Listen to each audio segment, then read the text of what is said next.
What is up, everybody? I just got done filming the Resilient Minds podcast with my brother, Eric Balance. We had an amazing conversation. We tapped into masculinity and what it means and the stories that hold us back and why men think that's not for me. They believe that lie. And when they believe that lie, they build walls. They build walls around themselves. They build walls around experiences. They build walls around the people around them.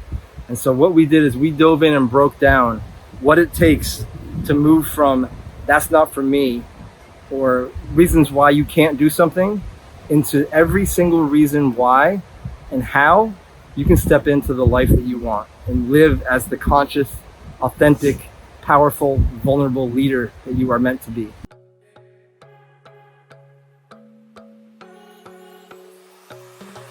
Hey everybody, it's Eric Balance coming to you with the Resilient Minds podcast, where I feature beautiful entrepreneurs, thought leaders, and experts in their field, where they help us discover their X factor, their experience of life, only to discover how they were able to accomplish and find out their Y factor, their big why, their purpose in life. So join me as we get to discover the beauty of our minds and how can we really continue to go after the biggest and most wildest dreams while we continue to pursue and manifest our greatest intelligence that comes from the heart. Also, if you haven't, go check out the new alignment course that I've created at www.ericbalance.com/alignment, ALIGNMENT. See you on the show. Okay, bro. So I'm super excited because, you just got back from Arcana. You talked a little bit about, the medicine briefly. Yes. And It's all medicine. It's all medicine. I mean, I think life is medicine, right? Like every day when we wake up. But first of all, tell me what you're doing right now in the world, because I know you talked about creating some new content and you're building some new stuff. Yeah. I'm just curious, but before you actually go there, tell me a little bit about Sam, about your story. Yeah. I think that you and me resonate a lot about going back from childhood, struggling with addiction, and I'd love for us to discover a little bit deeper about that, because I think that brings out a lot of authenticity. And then tell us what you're doing. Okay. Yeah. Or tell me what you're doing. I mean, yeah. Well, thank you. This opportunity to tell this story again on the other side of the ayahuasca experience is going to be nice. This is the first time I've done this. Yeah. With a new set of eyes, right? Yeah.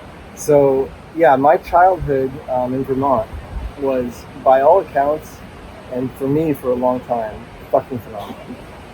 I played tennis most days every summer, played a lot of golf, skiing every winter, really happy home, no abuse, no sexual, verbal, physical, anything like that. There was no signs of any kind of pain or anything like that. It was a really happy experience from the outside looking in. And so I operated that way for a while, in a sense of my childhood was great, no trauma, no pain, nothing there to work on. Until later in life, really when addiction kicked in, it was wow, as you know, coming out of an addiction, a stretch like that, mine was 15, 18 years, you keep going backwards and backwards and backwards and backwards. And I've gone all the way back to my mother's womb to look for answers for this. And my childhood, as great as it seemed on the outside, was really traumatic and a lot of turmoil on the inside. I was born with asthma and allergies, severe asthma and severe food allergies, to the point where the list of things I could eat was shorter than the list of things I couldn't eat. So it was a lot of fear. And so also with the asthma,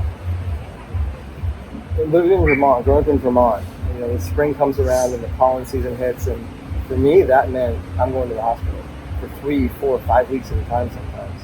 And that would be multiple times a year.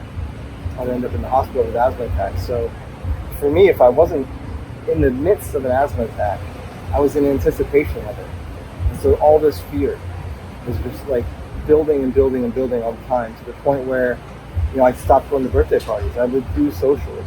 I would always be on the lookout for a peanut or a pollen cloud or something like that was going to basically threaten me. So I felt threatened by everything. The dogs in my house, the dander would always trigger an asthma attack. It could be 2 in the morning, it could be 2 in the afternoon, and I would just end up, my lungs would stop working. I mean, there was a time I was playing Little League baseball, and to this day, the smell of fresh cut grass, as great as that is, like summer's around, grass is fresh cut.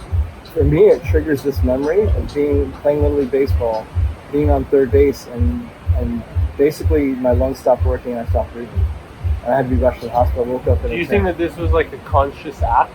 Yes. So because is that the same as is that now the same thing that you are still that sensitive to these things? No. I haven't had an asthma attack in almost 10 years. I've had a few minor peanut reactions, but it's not a thing for me anymore. Yeah, so this because I really speak about, and I'm very curious about this because it's really powerful. We're so often conditioned that we're starting to die the moment we're born. Yeah. But there's actually new evidence and consistent scientific evidence that we're actually healing and rejuvenating our bodies. So there's an actual inverse relationship with the age and our youth. And so there's been habits that have been documented to have lived in Tibet till up over 256 years old. And this is the ability of stepping into a quiet heart, of having more compassion for self and others, and really creating this sense of peace. And so I think that this is a discovery. And, of course, I'm no doctor. I don't know anything about this other than my experience and the wisdom that I hold from my experience, that you actually have tapped into this level of intelligence within your heart even before you knew about it, because you've been allowing yourself to heal even before you were consciously wanting to heal. So and maybe you wanted it, I don't know the story fully yet, but I think that this is something that's really empowering. So you mentioned that these were moments in your childhood and in your past where you thought of maybe taking even your own life. Yes. So this has been revealed to me recently, is that with all this stuff that I talked about, with the addiction, with the sickness, and also talking about my mom's wound. When my mom first was pregnant with me, she thought I was cancer. She thought she had cancer for about 2 or 3 months before she recognized that she was pregnant. So I was downloaded with this "you're a cancer" energy, and not to say no victim here. It was something that my soul chose in a previous life to come into this life. The karma contract, the soul contract that we made. I came into this life to do this healing that you're talking about, healing my entire lineage of my soul. And so this was the first thing about it was in the womb. I'm showing up, and this is what it is. A lot of it showed up as shame in this lifetime, this body. So I had a ton of shame around being super sick. I felt like a burden to my family. And then as the addiction progressed, just so we're clear, what were you addicted to? Cocaine and alcohol. Yeah. I tried all the other stuff, and all the other stuff just naturally fell away, but cocaine and alcohol at the end was what took me down. And so within that addiction, it got to the point where I was so filled with shame. And really, I didn't know this at the time. I just thought that I was, I knew I had a problem with this alcohol and the drugs, and it was an addiction. But when you get into that world, that recovery world, where they tell you it's a disease, they tell you it's a disease of the mind. Yes, but they also have a physical aspect to it. So I actually really think that the disease of the mind is actually the human experience. Yeah. So when we're all figuring out so much about our minds, and sorry to interrupt you, but that's fine. The disease of the mind is a dis-ease. There's a disorder that our human experience and human society has misunderstood, because we're not actually learning about the intelligence in our heartbeat. Right. We're focused so much on the mind and the head that we're actually missing the big picture. My belief, my humble belief, is that there's an intelligence that is activating us regularly through the beat of our heart, the beat of the drum, so to speak, of our drum. And because we've become our minds, we've actually forgot to create this coherence between the heart and the mind. And it's when those two are intact that we actually get to amplify, right? Yes. And so if we get stuck in just our mind, we believe in this dis-ease and this disorder, and we tell people that they're not enough, that they're not good enough, that they have something wrong with their minds. It's because we actually believe as a humanity, as a society, as a community, that because we don't understand, there must be something wrong. And so this is my disconnection with the mind, and my suggestion for us as a human species to really start focusing less on just the mind and way more on the heart. And when we can bring those together, we actually listen to those 40,000 neurocytes that reside in our heart, and they actually bring this electrical signal to our mind that captivate and actually release norepinephrine, dopamine, shut off the prefrontal cortex and the inner critic, and allow us to get into this state of flow. And so this intelligence is actually guiding us to our passion, to our purpose, to our most greatest mission and vision and desire.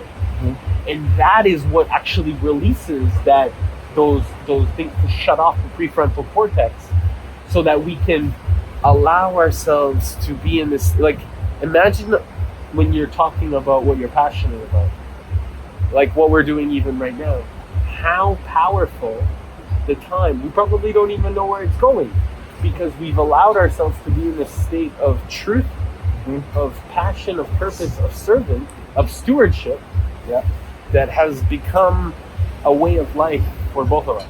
Right.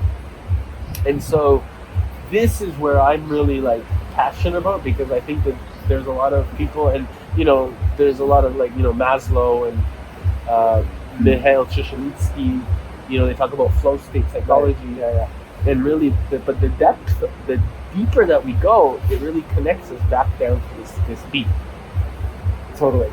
You can tell the energy. You can feel it. Humans can feel it.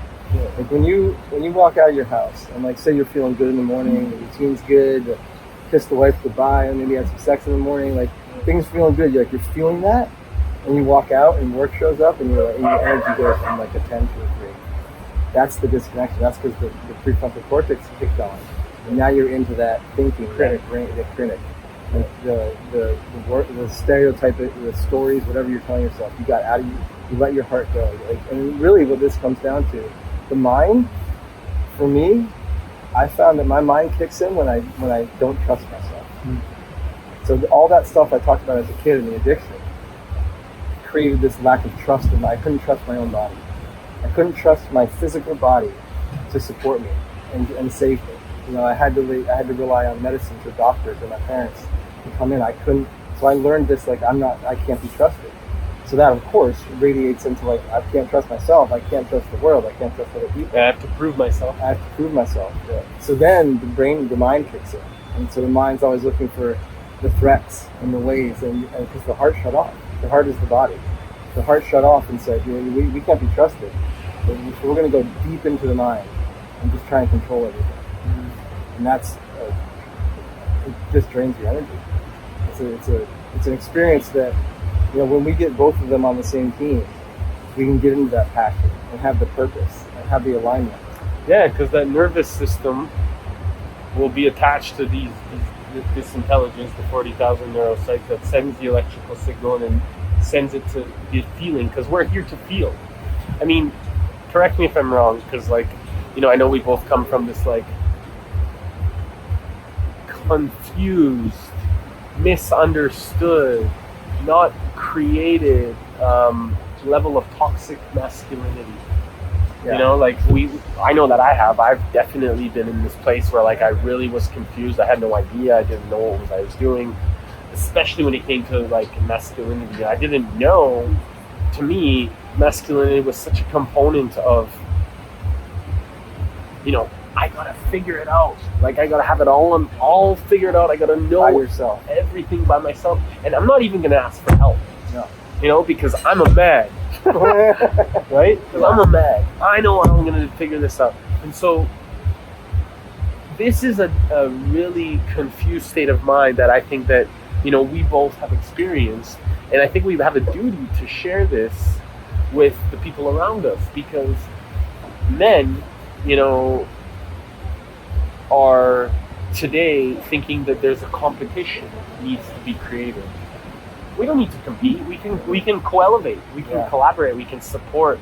In fact, humankind can actually start doing that, because and I shared this today on my Instagram.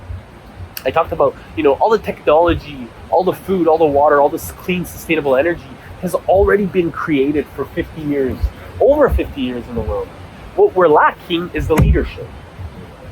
The conscious leadership to actually elevate one another in a place where it's not me versus Sam or Jimmy or Greg or whoever else is around here, but it's actually us bringing this sense of compassion to knowing that you and I are doing the best that we can with the knowledge that we have and the consciousness that we have in that moment. Mm-hmm. And by the way, let's ask questions to learn from each other. Yeah. Let's say, I don't know. That's okay. Let's say I need help. Rather than being in this place of like separation and ego or egomania. Yeah. And so tell me about how you navigated this experience. And because I'd love to know, because I can talk about myself all day, and that's fucking like whatever. We can. But I'd love to know more about your experience and if it was similar to mine, because I think, and my hallucination is that many men are struggling with this right now. I think we've been conditioned that way, to be the top dog, to be the top of the food chain. And I think that a lot of it is the scarcity. It's a scarcity. There's not enough money. There's not enough opportunity, food, whatever it is, and we could go back to caveman when there really wasn't, and the people had to fight and avoid saber-toothed tigers and stuff like that. But we have this thing where, like, in our industry, like, I've noticed that, like, there's I want to help everybody, and I'm the only one that can help everybody. Yeah. There are way too many motherfuckers that need help for one person to do it. Like, if we're doing the same thing, let's broaden our reach. If we double our reach, we can help twice as many people, 3 times as many people. There's no way that one person can do all that. But I think that we think in our head we have to be the one, because if we don't do it, someone else is going to get what's rightfully ours. And whatever we make up that is in our head, money, food, women, whatever it could be. Right? We feel there's this immense level of threat from other men. And this could go back to a lot of our childhood, like saying we don't matter, being told you don't matter, being told you're less than, being told you're not enough, not getting picked by girls, not getting picked by your friends or sports teams, whatever. These stories that we as kids experience, and these experiences that we have as kids turn into these stories about ourselves, which then we want to be right. So we re-manifest all these stories again. We create more rejection. We create more lack. We create more of this stuff in our lives that just drives us deeper into this aloneness, this isolation. And so when we can look at another guy and be like, I need your help. Well, let's do this together. Let's collaborate. Let's build something. Let's help each other help everybody else. It becomes this amazing. You talk about resonance. It becomes this amazing resonance, this ripple effect that we can have, with our followings, our friends groups, our families, whatever it may be. And that's where that ripple effect is like waves in the ocean. Like that's what's going to change the world. Absolutely. Wow. And I think that. Yeah, and I just want to add to that I think that we have to do it through a space of like creating this because you talked about this isolation, and when I hear you say isolation, I hear you say like we're by ourselves, and none of us are by ourselves, right? Like, but we have to create a better relationship with ourselves. It all starts there. As we continue to really bring this relationship. What was it that you did at a fundamental starting point to get away from this toxicity as a man, Yeah. and step into more of your higher self? It all created this like isolation. I felt so different and so less than and so not accepted and just scared that I created this massive gap between me and everybody else, this isolation. Which isolation is where shame lives. If you get in your own the brain, the thoughts, that's where the shame grows and lives and festers. And so it led me to the point of, I tried to commit suicide.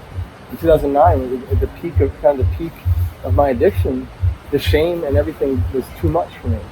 And I got really drunk one day, and I thought forever that I fell off a balcony at a bar. I jumped. And that was revealed to me in ayahuasca recently. And then I look back at that, like how deep, okay, that's the depth of my shame, is that I tried to kill myself. But like looking back, creating all that isolation, like I put myself in situations subconsciously, or my soul did it, whatever it was, the sickness, all that stuff. It's a suicidal behavior. Is like creating that, manifesting that dis-ease in your life, and putting yourself in situations where I have to end up in the hospital. And for me, that was based on a lack of self-love, like that lack of trust, that lack of self-love, that lack of love that I felt from being a cancer in my mom's womb and from a previous life where this soul contract was written. This lack of self-love, the way that I was shown attention, so love is attention. Like when you love something, you give it attention. I didn't feel that I was worthy of attention, or love. So I created these chaotic, destructive experiences so that people would show me attention, and therefore then I felt loved. And so when I recognized that, then I can get in talking about getting away from this toxicity and into this this masculinity. It's the divine masculine is love. Love yourself. Trust yourself. Look at yourself as you talk about doing the best you can. Like we're all fucking humans, doing the best that we can to be conscious and to be helpful to ourselves. And a lot of times that shows up as hurting other people. Because we immediately, if we get threatened, like the threat comes in, we determine this is a threat, immediately survival mode. And so for a long time I called myself a survivor, which there's a lot of conversations about like I'm a survivor, and that's, to survive obviously is the goal, but when you live in that I'm a survivor, you're basically saying that you're always needing to survive from something. You're not being present. You're reacting to a lot of things. You're reacting to threats. And the same thing goes for, with addiction. Like I had to step away from Alcoholics Anonymous because after a certain number of years, it was like 6 years for me, I was always fixing something. Like it was fix this, fix that, fix this, fix that. And it's like, I'm tired. I'm tired of fixing. And it's because underneath that, like I need to fix this conversation, is you're telling yourself that you're broken all the time. And that's not a place of self-love. That's not compassionate. That's looking at yourself and saying, I'm wrong, I am broken, I am less than. So for me, stepping out of those conversations and just being, I saw a great thing the other day about shifting the word struggle to attainment. Like you're not struggling, you're just trying to obtain a higher expression of yourself. You're trying to move from because the struggle for me, like I've been conditioned since day one to struggle, like just conditioned, and then I've created struggle to remain in that conditioning. This is really pure. I love this because I think that like the biggest thing in like I told you I'm creating this new structure of the way that like I've evolved my own way of like stepping in the art and science of sacred, like turning yourself into your sacred self. Right. And like I have these steps, and it goes from stopping and attaining this understanding that your self-image, right? Like your self-image, because we're always focused on self-image, right? It doesn't need to exist, right? Like, so just stop. Stop worrying about it, right? Like at the end of the day, you are enough, you're loved. And then we go into like this stage where, okay, now we need to shift. So this is where you start working on your self-esteem, your self-efficacy, your self-respect. Yeah. this is like a step 2 that I've created. Is like this because for me that was like, wow, like I really needed to work on this esteem. I really needed to work on like the respect that I have for myself. I needed to stop doing steroids. I needed to stop like doing drugs in the past, right? Like all of these things was like stop worrying about proving myself. How can I respect myself? Right? And then it's like, okay, so now let's shift. So this was like the place where I would develop this self-love. So in this moment of like self-love, this is where you create confidence and you start recognizing this moment of realization of self, and as a result, you can start to show up. This is like stage 4, where you show up, and you're showing up because you have this ability to have self understanding and self-compassion, compassion for all, and trust, so that now you're actually recognizing, wow, like I can show up because I'm building this like essence of like who and how people can really lean into. And by the way, I won't judge you because I know that I've been where you are. So you get to show up as the most powerful leader, right? And then finally you go into this self-actualization. So now you comprehend the communicating abilities to actually, through your wisdom, through your experience, through your vision, your mission, to really like succeed and speak into purpose. You're beautiful. And this is like the stage 5. So like I just created this, like, bro, I'm so excited about it. But like this is and it's so easy to now talk about that because you reverse engineer where we are today, and then be able to like show that in such a powerful dynamic where leadership, men, growth, personal growth, whatever, these 5 steps really are the hierarchy that we need to really create and attain our own sacred self. Because when we attain our sacred self, we can communicate so much more lovingly with heart coherence. Yeah. You know what I mean? 100%. And I love that in there you said you can show up because you're building, not because you have built. Yes. Everyone wants to get to that end game before they show up. Like, I need to be perfect before I show up. Don't get me started on perfect. Yeah. But like you said building, and I love that because you don't have to be built to show up. Because you're never are. Never done. Right? But the moment we're done, bro, is when we're like in the next life. Yeah. In the afterlife. I talked today to like David, who is, I mentioned to you earlier, Meditation Dave, and we talked about like even the journey of Jesus Christ, right? Like at the end, the point, the peak of that summit is when we pass on, right? So really, like, this journey is one of infinite experience if we allow it to. And so, like, we're always building. Like, you're never done building. You're never done building. Do you agree? I 100% agree. That's why I said that, because like you don't. The thing is, don't wait. No. Don't wait till you feel built or feel done to start. Just show up. Like you can literally show up whenever you're called to show up. Show up, and then don't let that fear come in of like, I'm not ready. You're ready. I mean, being ready is the thing is you're never ready, so you're always ready.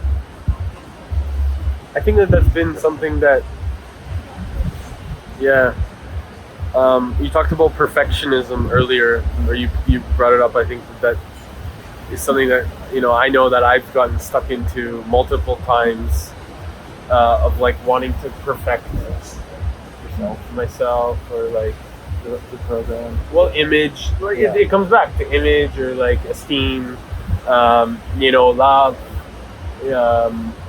compassion, or actualization, right? Like it all comes back to how can we really not allow ourselves to perfect ourselves in all of these attributes so that we can continue to grow. Because we look at business, we look at anything, like it's always an iterative process, right? This is the journey of us as men. 100%. So like when you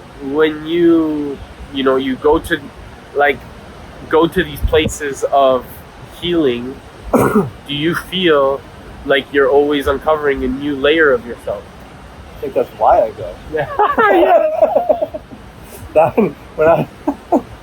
That's the only intention I ever really feel like I need. Yeah.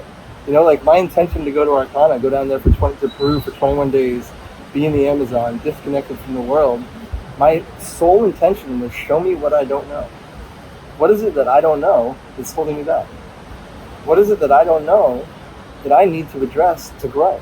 And then you see all this information that's coming and you're like writing it down. Yeah. And you're like, oh my God, there's so much information. I can never not know. There's so much that I don't know that I don't know that I don't know. Yeah. Just that you go deeper and deeper and more is revealed and then new things come in.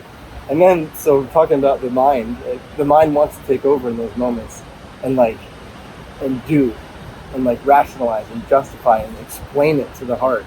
And then really the shift there for me, okay, it's happening. Just receive. I was going through my journal this week from Arcana, and it was like so much, like every other day was like, just stop trying and start receiving. Just be here, receive, and like what matters will stick. What matters will always stick. Like and it goes for everything in life. If we look at like retail, like the fashions or the trends. Like some trends are everlasting. You know, like you can look at love. Love sticks because love matters. You know, other things fall away because they don't matter. And so like when I'm sitting there in an 8-hour ayahuasca ceremony, and I'm like, oh my God, I got to remember all of this. No, you don't, because what matters will be remembered, and you'll take it with you. And the rest of it is just there for the moment, to be enjoyed, to be learned, to be looked at, whatever it is. And in that moment, things get handled. And then in life, it's the same way. When you free yourself up to like not, you know, trying to do everything all at once, and just knowing that as things come up, they will get handled in one way or another. Looked at, healed from, forgotten about, integrated, whatever it may be, it'll all stick if it matters. That really speaks to me, bro, because a few days ago, I had been speaking with some great investors about, you know, different project that I'm wanting to create. And he said one really powerful quote to me that I don't even, I didn't, it almost made me, like, it teared me up. Mm-hmm. And he's like, Eric, you have the most powerful force on your side. And I asked him, what was that? And he said, love. Mm. And it was so powerful, bro, because I just met this man, you know, like an hour prior, and he felt and it was like on a Zoom call. Yeah. And for him to feel my intention and the level of love that I was showing up with was like, it teared me up so profoundly, and I felt so connected to like what I was sharing, that I believe that is what we all need. Like we all need to connect to that depth. Yeah. And I'm not saying that I'm, you know, this fucking guru, that I know how, like, I'm just saying that I'm tapping in to this level of heart, level of intelligence, level of peace and freedom that we all can. And it's that force of nature that is inside of us that can truly shift mankind. And like, I love people, you know, I absolutely adore people. I can have a difficult conversation with anybody, and it can always come out to become like from a place of genuine like connection. And I feel that this is the leadership, this is the strength, this is the gift that we all can attain together, from learning from each other. Because like, when it comes to this type of like conversation, I'm good at it, but there's a lot of fucking things that I don't know, and I can learn from other people. 100%. And so like, they're like entrepreneurship, I know there are millions of entrepreneurs out there that are way better than me, because I'm clearly not a millionaire or a billionaire, so I can learn a few things, and I'm okay with that. But when it comes to humankind and love and intention, I know that I'm fucking amazing. I'm a master at it. Yeah. And so, I would agree with that. What do we need to do to like start bringing this level of connection? And thank you for the time. Thank you for that. What do we need to do to bring this level of cohesion where we can like really work together as individuals? That, you know, maybe somebody is not the best as a business, but better in practicality of human, you know, like I don't even know what I'm asking. I'm almost thinking like there's this connection of wisdom that is embodied in a lot of people that don't have the abundance materially, but they have it in their body. So like, you know, the ancient wisdom teachers that, you know, live in the jungles, you know, or they want to support their communities. How can we help each other raise this awareness as leaders? I think that you mentioned embodiment. Yeah. We're on this path, you and I. Like we're leaders, the conscious leaders. Like you talked about conscious leadership. We are the leaders that we need to embody this. Like when I move to Tulum or when I go to Peru, I get a lot of people like, oh, that must be nice. I'm like, it is nice, but it's available to you too. When you say that must be nice, what you're saying to yourself is like, oh, that's not for me. I don't have access to that. I wish I did, but I don't. No, you do.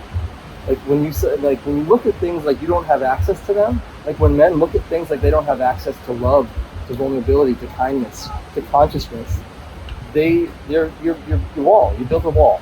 And that wall that you've built imprisons you.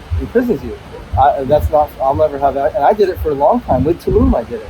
For 3 years, I wanted to come to Tulum. And I looked at it and I said, that must be nice. That looks amazing. But I'm never going to get there. And then finally, I dropped the hammer on it and I came here. And I was after a bufo ceremony, I was standing out in the water up in Expuja. And I was looking back at the shore and I just like, I did it. Like it is available to me. And in that moment, I was like, you know, anyone that says like, oh, that must be nice, or any of those limiting beliefs, those limiting conversations, you know, you and I, as the people that are out here walking this walk, our job is to live it. Live in that frequency. That's why I created the full fuck yes frequency. Tell me about it. Yeah, I will. Okay. Yeah. I can't wait to hear it. Yeah, just live in it, man. Like our job, like when other men see us living in it and see us doing, and also showing up for our women, for our families, for ourselves, for our friends, like doing the grounded stuff of showing up, but also living in like the experience of consciousness, in the experience of the full fuck yes. Like when you can learn to say yes to your life, it's amazing how much opens up to you. Look at fear, like you saying yes is scary because a lot of times it involves money, it involves spending money, it involves packing up your shit and moving to Tulum and to a different country where you don't speak the language. It involves asking the girl out, like all these things like that you think are not for you because you say no, because you might think it's selfish. You might think it's going to hurt somebody else. No, no, that's not true. Yeah, you can say yes to everything that you want in life, and when you do that, not only will your radiance will expand exponentially, but that means that everyone that's in your sphere, everyone that's in your world, your kids, your wife, your family, your coworkers, your friends, they'll experience that too, and then they'll say, "Wow, I want to do that." Okay, go do it. Go skydive. Go bungee jump. Go to Tulum. Go to Peru. Go to Europe. Go to Ibiza. Do these things because I read this morning. Napoleon Hill was talking, and it's something I've heard before, but this morning for some reason it really, really hit me. If you can conceive it, you can achieve it. Like if your brain thinking like I can conceive $5 billion, get to stepping. Yeah, figure it out. Absolutely. Get there. There's no question. Start walking right now. Yeah. Don't worry about how. Just start. You know, I always say one of my favorite taglines to tell my clients is, "Be on your way." Always be on your way to your North Star. And your North Star is not selfish. Your North Star can include your family. It doesn't have to be this isolated journey that we talked about before. Like, be on the way to your North Star. And then if you're always on your way to your North Star, that's saying yes to your life. That's the full fuck yes frequency. do the things that light you up, that light up your soul, and take us for like this next stage of like evolution. Because I think the biggest thing is sometimes that North Star is outside of our comfort zone. Way outside. Right? Like holy cow, bro. I remember living in Edmonton, in Alberta, in Canada. And same thing, man. Like you, like I was like, wow, like looking at all these experiences, people, some of my friends working online and traveling. And I was like, wow. And I remember still to this day, like, why don't I do that? Why don't I do that? Why am I so scared of what people think? And yeah, it was just this one decision that all of a sudden you just got to jump into. You got to do it.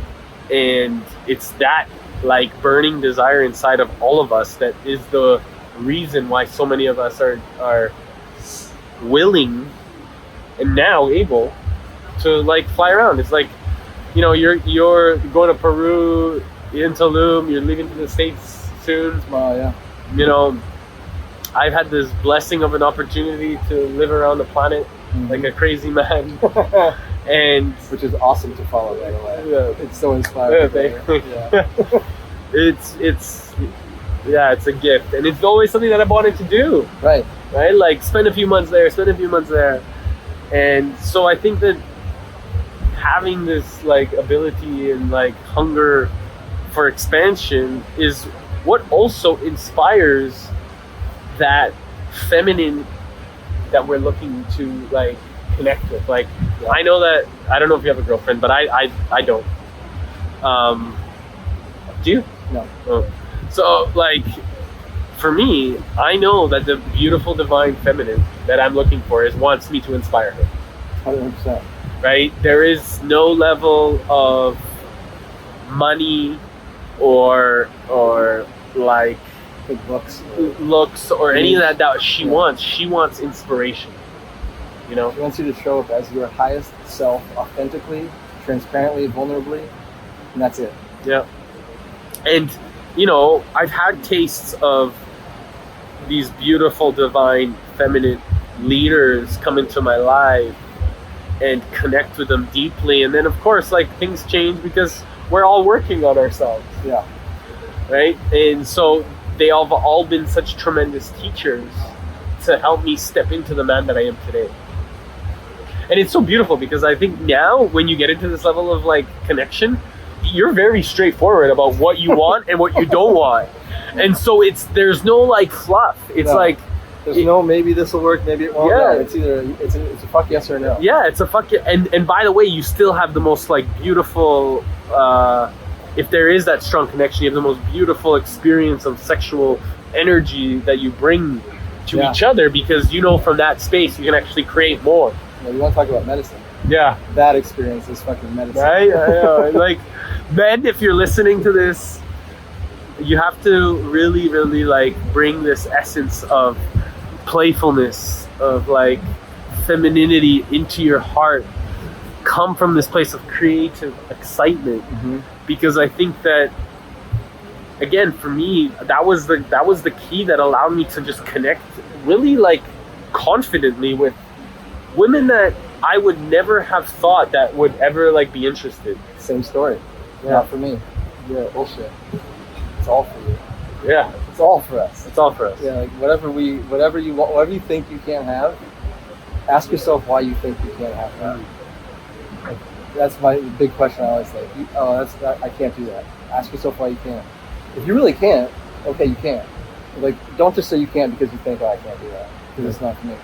Legit get to the bottom of why you can't, and that'll free up so much stuff for you. That'll reveal traumas, pains, reasons. I mean, just it's an amazing question. Wow. Yeah, because we can have it all and more. And more. Yeah, that's another thing. You think you can't have that? No, you can. Like it gets better. If you like, I came to Tulum in January because I thought I couldn't come to Tulum. And then I got here in January and I was like, I'm going to live here for 6 months. Like, it was more than I thought. Like, I thought I would go on vacation. No. Tulum had a way of swallowing us up that way, hey? It's powerful energy. Yeah. It does. And the people, the community is great. I'm really looking forward to experience that in Ibiza because it's the same type of energy. I've heard, yeah. I've heard like, it's like I don't know what to expect. There's a guy I met at Digital Jungle about 2 weeks ago. He's from Ibiza. Yeah. He's a Canadian guy now, but you can tell his name's Alfonso.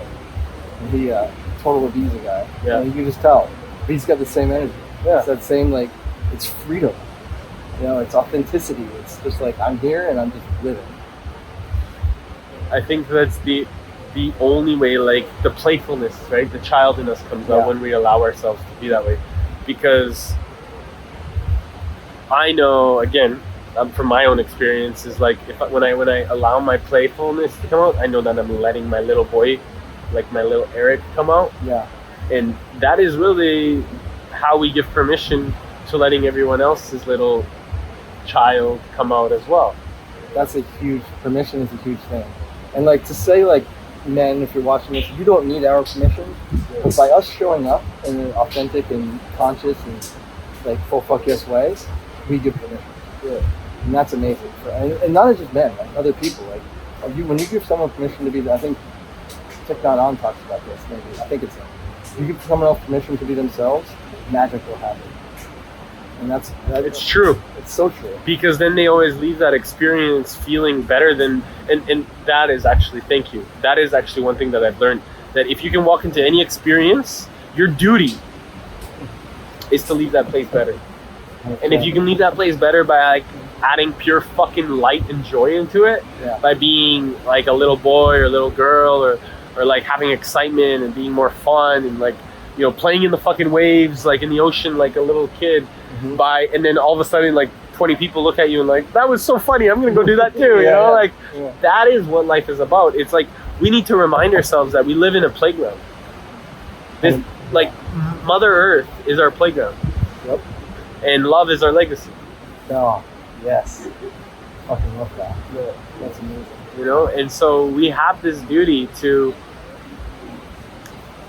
amplify that every single day. It is a duty. Responsibility, duty. Right. It's not a privilege, it's a right. And I saw a great thing the other day, like happiness, like we think privilege like we earn it. Like we have to earn happiness. No. Joy is our right, it's our birthday. We don't have to earn joy. That's just what we do. That's what we're born to. We're born to be joyful and enjoy.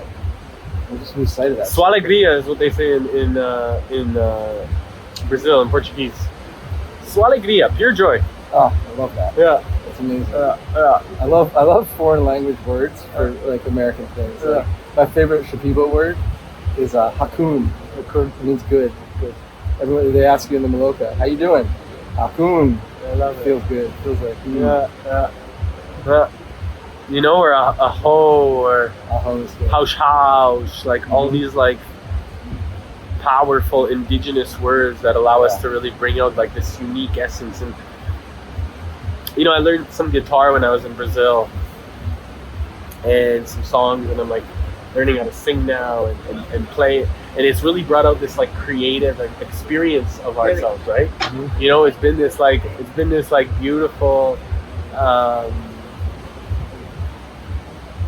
moment that like I think that I tapped into a new level of my heart that I didn't know was there, because you know, the mind, especially the adult mind, has told me for so long, like, you know, it's too late to learn a new instrument, it's too late to learn how to sing, you don't have a voice, you can't do anything. And like I really see a future where I'm combining the words that I use and the way that I communicate into a song and playing it and singing it. It's amazing.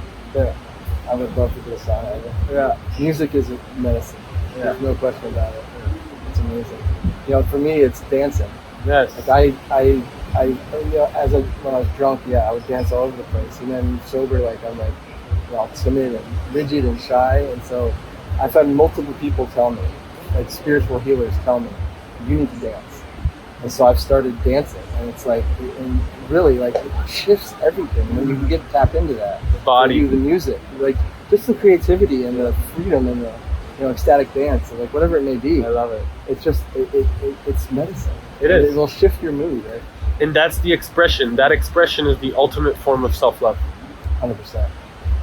You know? That's very well said. It is, because it's like you're honoring what your body needs, and you're moving it, whether it's stagnant energy, even if you're feeling good, radiate that energy. Like that energy, moving that energy is self-love. I have a question. Yeah. So this whole Fuck Yes frequency program, how can people find out more about it? Instagram is where I spend most of my time. Okay. I'm building, the website's being built right now. The program's up and running. It's a 5-month program. But just, Instagram, I post every day. LinkedIn, I'm on there too. If you want to email me, it's loveyourself@samgibbsmorris.com.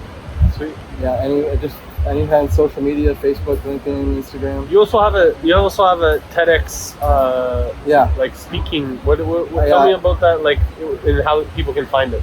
So it's on YouTube. It's just, if you search Sam Gibbs Morris on YouTube, the TED Talk will pop up.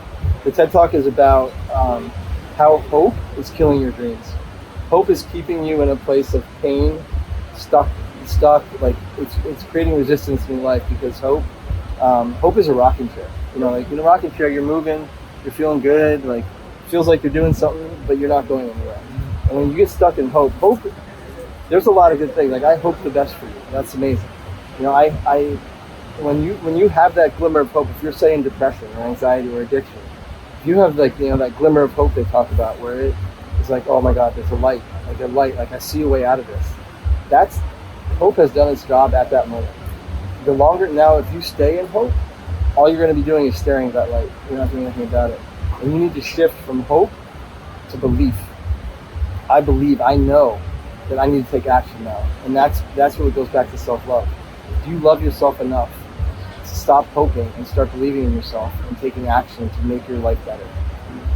And that's the basis of the... I love it. And, you know, I definitely would love to find out more information too about the TEDx journey, because I think I have a feeling I'm going to be talking more. Good. Around the world. Talking is, I think, the biggest amplification of our mission, of our purpose. Yeah. We can reach the most people by getting on stage and talking. And, you know, coaching is great and helping guys one-on-one, but the more we can help in front of more people, books, talking, this kind of stuff, it's great. And I would love to. I know the whole TEDx process. Just let's have a call about it, and I'll help you build it. Thank you, brother. That means a lot to me. Thank you so much. Yeah. See, it's all about asking for help, guys. Fuck. And giving it. Exactly. Offering it. Thank you, brother. So I have a question. If you had 3 days left to live, what would you do? Oof. That's a fucking powerful one. If I had 3 days left to live, I would honestly, I would do what I'm doing now. I would call everyone that I knew, tell them how much I love them, how much they meant to me. But I would continue to live in this full fuck yes frequency. And I'm not just saying that because, like, in business promotion, I'm not. Like, I found this. I found this amazing, like, elevation of myself. And, like, I'm going back to the States because it's what's next for me. Like, I would just continue. I would just be 100% myself for the next 3 days. And do whatever, in every moment, do whatever I felt, whatever. I have a thing with my friend of mine, his name's Jack. We established this thing, like what we do on vacation and what we do on the weekends. And I pretty much transmitted it into my whole life. It's called WTFIW, whatever the fuck I want. And it doesn't have to be, fuck you, I'm doing whatever the fuck I want. Like, I'm doing whatever the fuck I want. If you want to join me, let's do this. But, like, just living in that, just saying yes. I would just say yes to everything for the next 3 days. I love it, brother. Well, you guys make sure to check out Sam on Instagram. Honestly, super grateful for having you, bro. Bro, thank you so much for it. Yeah. Okay. Love you too, man. And let's stay connected. Of course we will. We already do. Yes. But do you have any last things you want to share? I would say, if there's anything that you want to do, anything that you want to be, any person you want to become, write down who the person is that you want to become that you're not already. Take the step and allow yourself to be a beginner. Always beginning, always learning. Always learning. Always be curious. Curiosity. to not build a cabin. That's definitely the best thing. Thank you, brother. I love you. Thank you. Love you too. Cheers. Hey, everyone, and thank you so much for listening to The Resilient Minds. I hope you enjoyed the show. Please make sure to go comment and like and follow us on iTunes or Spotify. And please make sure that if you really love this, to share this episode.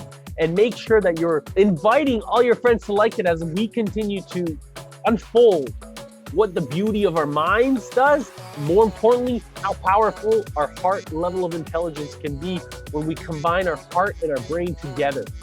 And more importantly, check out the alignment course that I've created.